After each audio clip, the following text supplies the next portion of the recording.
Please be seated.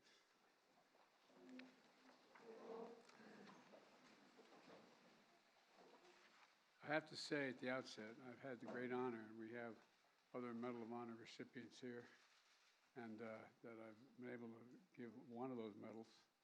And we have 5 here, but this, Secretary, may be the most consequential day since I've been president. It's an incredible man. 158 years ago today, in this White House, President Lincoln was putting the final touches on his second inaugural address.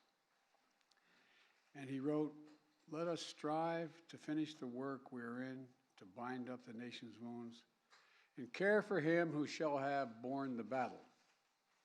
Today, 58 years after he bore the battle, we honor a true hero of our nation, Colonel Paris Davis. I've had a chance to get to talk to him a little bit. We talked on the phone, and he doesn't know, but we're going to talk a lot more. Incredible guy. The Medal of Honor, created during Lincoln's presidency, is our country's highest military award recognizing gallantry above and beyond the call of duty. That word gallantry, it's not much used these days, gallantry.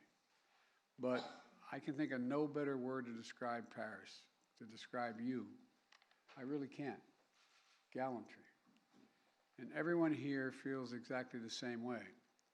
That includes Secretary Austin and Secretary McDonough and Secretary of the Army Warmoth and the Vice Chairman Grady and General McConville, Representative Byer. Where's Representative Byer? Thank you. Thank you for pushing this a little bit. Appreciate it. For joining us today. Now, as many of you know, Paris will be the first to tell you that he hates the word I, that it was his team who served and his team who sacrificed.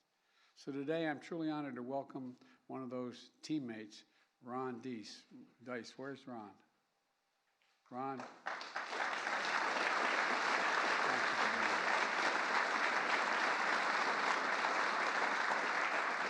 He was the airborne spotter for that team, and it was only a few days ago, right? I also want to thank previous Medal of Honor recipients who are here, who joined us to recognize their brother-in-arms, Leroy Petrie, William Swenson, Melvin Morris, Matthew Williams, and Earl Pumley. Stand up, guys.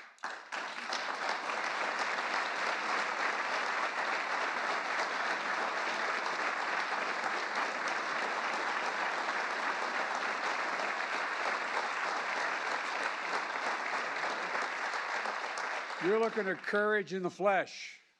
And finally, Reagan, Stephanie, Paris, you already know this, but your dad was a hero, but he didn't have to win this medal for you to know that. You knew it all along. You really did, didn't you, when you were kids? You knew growing up. And, and like you, I wish your brother Christopher were still with us to see your dad's finally recognize his story. It's a story that didn't just begin in the Vietnamese village 58 years ago. Instead, picture Paris in 1956, the son of a Midwestern foundry worker, starting his first year at Southern University in the heart of Louisiana. The college football team quickly noticed that Paris had the grit and the guts it needed on the team. So before long, Paris not only joined the team, but he was named All-American before us. He's a very slow learner, this guy. I tell you what, but off the field, Paris saw constant reminders that to many, he was less than an American. And that in the eyes of the law, he was less than a person. Signs on bars that read whites only, seats on buses were off limits for African Americans, schools, streets, shops divided by segregation. Paris endured all of this and still chose to join his college ROTC unit, volunteering to serve a country that in many places still refused to serve people who looked like him. Right away, it was clear that Paris was a born warrior. He became an Army Ranger. Then he jumped at the chance to join the Green Berets, becoming one of the nation's first black Special Forces officers. Paris liked the Green Berets because they were elite. It wasn't just, as Paris once said, Joe here, Joe there. By the way, it didn't offend me you said Joe here, Joe there. You know what I mean? That didn't bother me. But the Green Berets, like our country then, weren't free from discrimination either. People pulled Paris aside to warn him, are you sure you want to join? There aren't a lot of people like you, look like you in this outfit. Well, remember, this was only 14 years after President Truman desegregated our military, only 14 years later. But Paris didn't listen to them, and thank God he didn't. Paris helped write the history of our nation, and this year we celebrate the 75th anniversary of our first fully integrated armed forces, and name Paris Davis will still stand alongside the nation's pioneering heroes. You know, in the early hours of June 18, 1965, and his then Captain Davis, and his team with 3 of the Green Berets were wrapping up a job well done. And together, they just finished a 10-mile march through the night to support a company of South Vietnamese soldiers on their first combat mission, a raid against the Viet Cong, thick in the jungle of Bong Sang. The raid was a success. But as the sun began to rise, the men heard that haunting sound ring out. A bugle, a sure sign of a counterattack. Within minutes, the jungle lit up with enemy fire. Hundreds of Viet Cong began to swarm Captain Davis and his team, pinning them down in a rice paddy with no cover. Captain Davis rallied his team to fight back. Getting so close to the enemy, he was battling them hand to hand. Hours, this is the part that stuns me, hours into that fight, Captain suddenly heard a sound worse than the bugle, his teammate crying out for help. His team sergeant had been shot badly in his foot and his leg, trapping him in the middle of the paddy. And it got worse. On the far side of the field, his weapons specialist was stuck in a cesspit after being temporarily knocked out by shrapnel. You know, and even further beyond him was his medic, who had been shot in the head. Captain Davis realized he was the last American standing. Without hesitation, he yelled, "I'm coming for you. I'm coming for you." He called in friendly fire and gave a little bit of cover to run out and rescue his team. On his first attempt to get to Team Sergeant, Captain Davis was shot in the arm and had to turn back. Captain Davis waited for another window and sprinted back out again. But his team sergeant was stuck. Captain Davis couldn't fully break him free before he had returned to cover. He didn't give up, though. That's not the Green Beret way. For his third time, as enemy fire rained down on him, he ran out. Captain Davis freed his team sergeant, threw him over his shoulder, and started carrying up the hill to safety. Captain Davis got about halfway up the hill before a bullet pierced his leg. Then, in front of him, another Green Beret sergeant who had just arrived to the battle to reinforce the team was shot in the chest and now needed to be rescued as well. Captain Davis limped up the hill with his team sergeant on his shoulder. He'd been fighting for around 10 hours, but Captain Davis didn't hesitate. He went back down the hill to retrieve the reinforcement who had been just shot in the chest, all 240 pounds of him. Next, Captain Davis ran to his weapons specialist, who was struck in that cesspit. Viet Cong fighters continued to spray gunfire across the field as Captain Davis threw his teammate a rope, pulled him out, and began to haul him up the hill as well. But this time, by this time, the rescue helicopter had landed. Captain Davis' commander gave him a direct order, "Get on board." Davis' response was just as direct. "Sir," he said, "I'm just not going to leave. I still have an American out there." Unsure if he was still alive, Captain Davis began to plan how he would get his medic.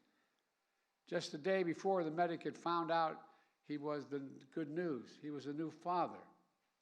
His wife had given birth to their first child. Captain Davis was going to give him a chance to see his baby boy. He pinpointed the medic's position and began crawling toward him, with gunfire and grenades still exploding around him. When he got there, the medic, still alive, asked him, "Am I going to die? Am I going to die?" Captain Davis responded, "Not before me." Still fending off the Viet Cong assailants, Captain Davis hauled his medic up the hill. And nearly 20 hours later, after that bugle first rang, Captain Davis had saved each one of his fellow Americans. Every single one. Just as the story of Paris Davis did not begin on June 18, 1965, it does not end there either. Captain Davis went on to become Colonel Davis, serving more than 25 years in our military and earning a PhD on top of that. He received the Silver Star, the Bronze Star, the Air Medal, the Purple Heart. And even after he hung up his uniform, the captain continued to serve the community, founding the Metro Herald, a newspaper that focused on his local community and civil rights issues. I wish I could say that this story of Paris' sacrifice on that day in 1965 was fully recognized and rewarded immediately. But sadly, we know they weren't. At the time Captain Davis returned from war, the country was still battling segregation. He returned from Vietnam to experience some of his fellow soldiers crossing the other side of the street when they saw him in America. And although the men who were with him on that June day immediately nominated Captain Davis to receive the Medal of Honor, somehow the paperwork was never processed. Not just once, but twice. But you know what Captain Davis said after learning he would finally receive the Medal of Honor? Quote, "America was behind me. America was behind me." He never lost faith, which I find astounding.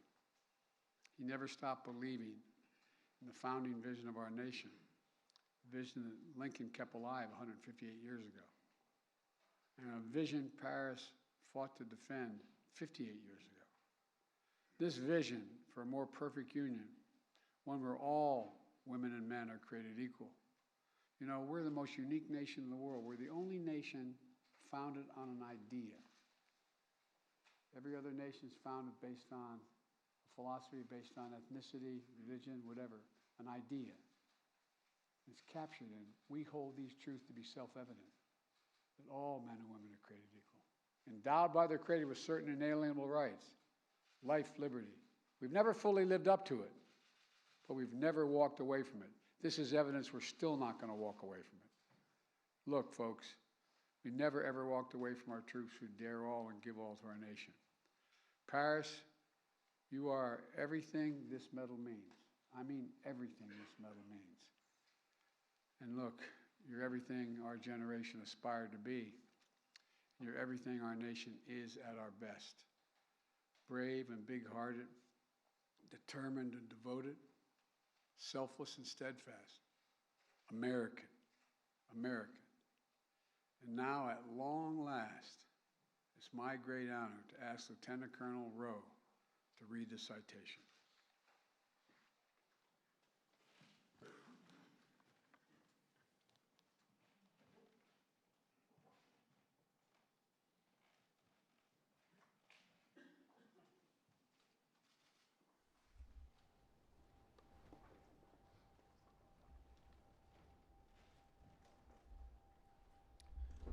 President of the United States of America, authorized by Act of Congress, March 3, 1863, has awarded in the name of Congress the Medal of Honor to Captain Paris D. Davis, United States Army, for conspicuous gallantry and intrepidity at the risk of his own life above and beyond the call of duty. Captain Paris D. Davis, Commander, Detachment A321, 5th Special Forces Group Airborne, 1st Special Forces, distinguished himself by acts of gallantry and intrepidity above and beyond the call of duty while serving as an advisor to the 883rd Regional Force Company, Army of the Republic of Vietnam, during combat operations against an armed enemy in the vicinity of Bong Son, Republic of Vietnam on June 17 through 18, 1965. Captain Davis and 3 other U.S. Special Forces advisors accompanied the Vietnamese 883rd Regional Force Company on its first combat mission, a daring nighttime raid against a Viet Cong regional headquarters housing a superior enemy force. Captain Davis' advice and leadership allowed the company to gain the tactical advantage allowing it to surprise the unsuspecting enemy force and kill approximately 100 enemy soldiers. While returning from the successful raid, the Regional Force Company was ambushed and sustained several casualties. Captain Davis consistently exposed himself to the hostile small arms fire to rally the inexperienced and disorganized company.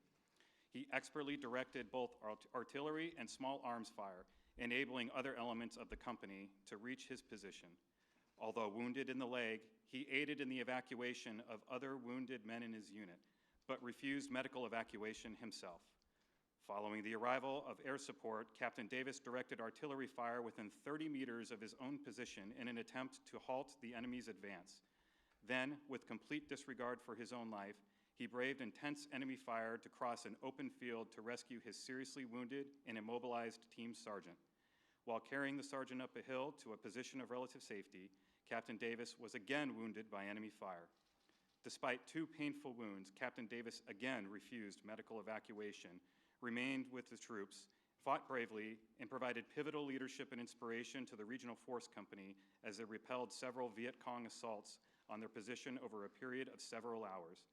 When friendly reinforcements finally arrived, Captain Davis again refused medical evacuation until he had recovered an U.S. advisor under his command who had been wounded during the initial ambush and presumed dead. While personally recovering the wounded soldier, he found him severely wounded but still clinging to life. Captain Davis directed the helicopter extraction of his wounded colleague, not leaving the battlefield himself until after all friendly forces were recovered or medically evacuated. Captain Davis' heroism and selflessness, above and beyond the call of duty at the risk of his own life, are in keeping with the highest traditions of military service and reflect great credit upon himself, his unit, and the United States Army.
Ladies and gentlemen, please receive this benediction. Gracious and everlasting God, as we depart this ceremony, inspired by the courageous actions of Colonel Davis, help us to follow his selfless example as we serve our nation's people. May our participation in today's ceremony, coupled with the strengthening and shaping of your spirit to compel us to live lives of integrity and valor for the good of the nation, for the good of our families, and for the good of humankind around the world. Bless and protect our armed forces as they preserve our precious freedoms. Keep the lamp of liberty burning bright on the United States of America and our allies around the world. And grant us all your grace to meet the challenges ahead, the strength to overcome every obstacle, and impart to us the wisdom and the will to do justly, to love mercy, and to walk humbly before you all the days of our lives. It is in your most holy and precious name I pray. Amen.